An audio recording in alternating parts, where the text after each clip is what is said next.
Hey what's up guys, आप देख रहे हो द इंग्रेडिएंट शो और आज हम बात करने वाले हैं JF-17 थंडर के बारे में। ये वही फाइटर जेट है जो कि दूसरे गैलेक्सीज में भी जाता रहता है। तो आज हम इसके बारे में बात करेंगे। आपको ऑलरेडी पता होगा ये एक फ्रंटलाइन फाइटर जेट है और पाकिस्तान इसे क्लेम करता है कि ये रफाल को भी टेक ओवर कर सकता है। ये फाइटर जेट जॉइंट प्रोडक्शन के द्वारा बनाया गया है, लेकिन कुछ नई रिपोर्ट्स के मुताबिक जो 40% से ज़्यादा JF-17 है वो ग्राउंड बेस कर दिए गए हैं, मतलब वो उड़ने के काबिल नहीं रहे और कुछ में तो टेक्निकल प्रॉब्लम्स भी आ गई हैं। इन चीज़ों को आज हम क्लियरफाई करेंगे और इसके बारे में डिस्कस भी करेंगे। तो यहाँ पे बात की गई है कि दो बेसिस के 40% से ज़्यादा फाइटर जेट ग्राउंड कर दिए गए हैं। अगर हम JF-17 की बॉडी स्ट्रक्चर को देखें या फिर एवियोनिक्स को देखें तो इसका इंजन जो है वो रशियन है। तो रशियन कोई भी इंजन लगाने के बाद जो फाइटर जेट की एवेबिलिटी है वो 60% तक ही है। तो यहाँ पे कोई बहुत ही बड़ा डिसएडवांटेज नहीं मिल रहा है पाकिस्तान को। ऑलरेडी जो एयरक्राफ्ट्स उड़ सकते हैं वो ज़मीन पे ग्राउंडेड हैं और बाकी एयरक्राफ्ट्स उनके पास होंगे, लेकिन यहाँ पे और भी बड़ी प्रॉब्लम आ चुकी है। JF-17 थंडर के जो कैनपी है उसमें माल फंक्शन की प्रॉब्लम आ चुकी है, साथ ही साथ उसके एवियोनिक्स में क्रैक्स आने स्टार्ट हो चुके हैं।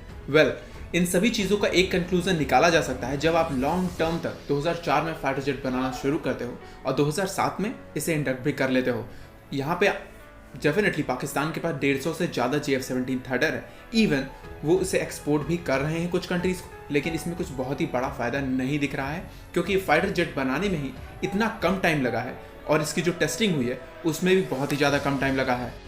साथ ही साथ जो JF-17B है, मतलब डुअल सीट का वेरिएंट, इसमें पोटेंशियल डेंजर पाया गया है। इसका मतलब क्या है, जब भी फाइटर जेट उड़ने की कोशिश कर रहा है तो ऐसा कुछ केसेस में हो रहा है कि जो सेकंड फाइटर पायलट है जो बेसिकली वेपन्स कंट्रोल करता है उसकी जो सीट्स हैं वो ऑटोमेटिकली इजेक्ट हो जा रही हैं। तो यहाँ पे सबसे बड़ा प्रॉब्लम हो पा रहा है पाकिस्तानी फाइटर जेट्स में।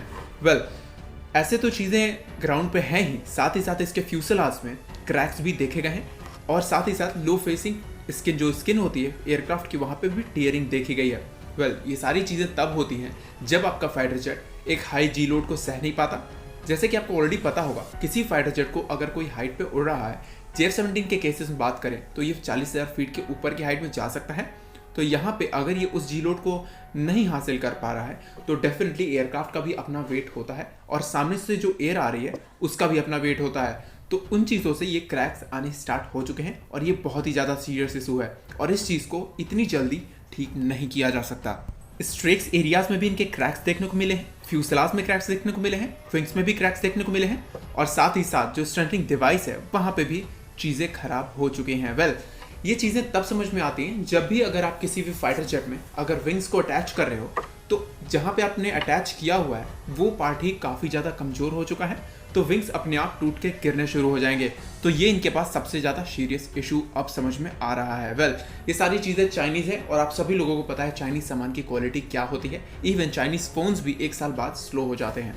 तो हम बात कर लेते हैं कि कुछ चीज़ें और हैं, जैसे कि एंचोर ब्रेकेजेस जिसमें रडार अटैच होता है। तो रडार इतना भारी है कि ऑलरेडी उस पार्ट पे काफ़ी ज़्यादा लोड हो रहा है और क्योंकि स्ट्रक्चरल वीकनेस की वजह से, क्योंकि आपको ऑलरेडी मैंने पहले ही बताया कि जब ये फाइटर जेट बन रहा था तो इसके ऊपर ज़्यादा टेस्टिंग नहीं की गई थी, थोड़ी बहुत टेस्टिंग करके 1-2 साल की इसको बस उड़ाना स्टार्ट कर दिया गया क्योंकि पाकिस्तान को बेसिकली चाहिए था कि इंडिया के अपने फाइटर जेट से पहले हम अपना फाइटर जेट उड़ाकर अपने स्क्वाड्रन में शामिल भी कर लें।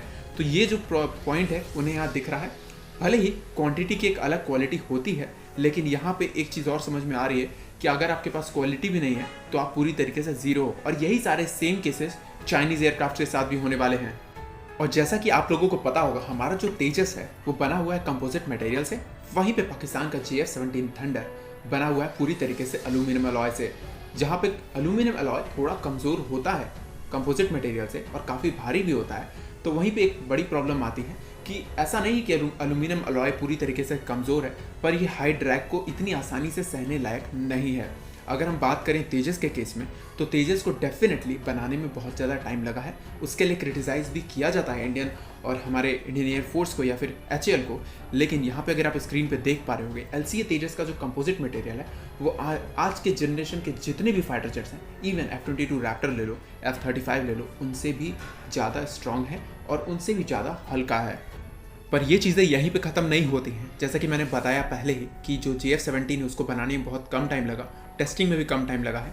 तो यहाँ पे तेजस में अगर आप ध्यान से देखोगे तो तेजस के जितने भी विंग्स में हार्ड पॉइंट्स है वहाँ पे भी जो मटेरियल्स है उसको काफ़ी ज़्यादा स्ट्रॉन्ग रखा गया है बाकी पार्ट से, और साथ ही साथ जो इनका एरिया है जहाँ से ये लैंड करता है, मतलब बेसिकली लैंडिंग गियर, वहाँ पे भी शॉकवेव मटेरियल का यूज़ किया गया है। तो ये सारे वही एरियाज़ हैं जहाँ पे एयर ड्रैग जनरेट होता है या फिर आपको ज़्यादा प्रेशर रहता है जब फाइटर जेट उड़ रहा हो। और वहीं पे जो JF-17 है उसके केसेस में कुछ लिमिटेशंस आ गई हैं कि आप इस हाइट पे नहीं उड़ सकते और इस जो स्पीड है उस पर नहीं जा सकते।